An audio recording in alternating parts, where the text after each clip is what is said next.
Energy vampires, they'll suck you dry, literally.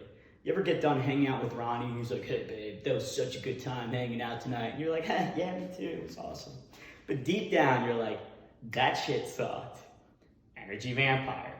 What's up, guys? I'm Sean, personal trainer and spiritual student, and I help people build their spiritual fitness.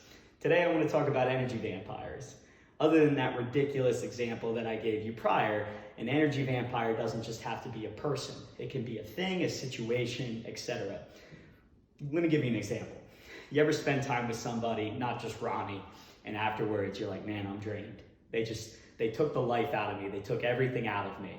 You feel like you give them all this energy, you hang out with them. Maybe they feel great, but you're like, man, I feel like crap.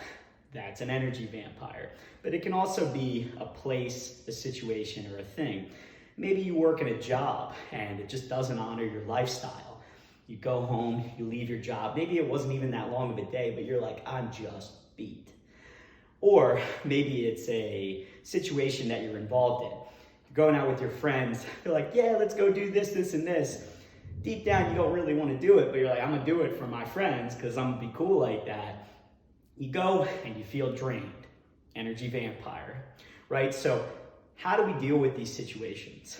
The first step is to become aware of the energy vampires that are in our life. Start paying attention to how people, places, situations, objects, whatever, make you feel. If they make you feel drained and exhausted, probably an energy vampire. Let me break this down for you really quick. Hanging out with friends and family should not be an exhausting task. Now, there's some nuances to this.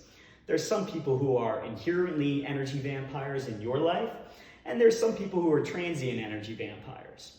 Transient energy vampires, for example, are people who maybe they lost a loved one or something truly tragic. They're going through a depressed phase in their life, totally fair. So for the time being, they're like, yeah, I need to rely on a little bit of your energy. Maybe you do that for them because you love them.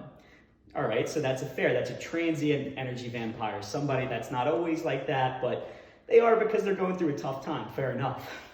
But then there's the energy vampires in your life that just always make you feel like shit.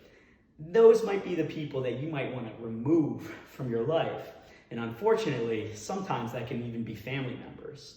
It's really difficult, it's not easy to identify, but it's so important that we become aware of these energy vampires in our life. So, some steps that we can do, like I said, is first just identifying what and who are the energy vampires in our lives. Become aware of them, know how they make you feel, and start spending less and less time engaged with those energy vampires. Take note of the people, places, and things, how they make you feel, what they do to you, and start choosing a different path. You ever notice on contrast to this, how do I even put this? What's like an opposite word to an energy vampire? And something cool, like something that gives you energy, you know, like you got your friends, you hang out with them, and then afterwards you're like, I feel great, like $1,000,000, like they gave you energy, you know, they really lifted you up. I got my boy Dom, when I hang out with him, he makes me feel on top of the world after we hang out. We have a good time, we laugh, all this stuff, blah, blah, blah. Actually, I have 2 Doms in my life. I'm gonna let y'all, yeah, both of y'all, I love you guys both. But anyways, point is that there's people that are the opposite of energy vampires that really bring you up. They make you feel on top of the world. The idea is to even out that ratio. Start to minimize your exposure to the energy vampires and maximize your exposure to the energy producers, the people and things that make you feel truly on top of the world, that honor you. This is difficult because what I'm asking you to do is take a look at family members, friends, and situations and consider, do I have to minimize my exposure to them? Can I have a conversation with them and perhaps they'll stop being inherently an energy vampire to me? Or maybe I have to cut them out of my life entirely. But it's so important that we do this. Do not be a people pleaser. Do not be the type of person that's like, I'm gonna go out with my friends wherever they tell me to go because I don't want to disappoint them. I don't want to let them down. You saying yes to them is you saying no to yourself. You're also lying to their face because you don't really want to do that. You just did it because either they peer pressured you or you didn't want to make them feel bad.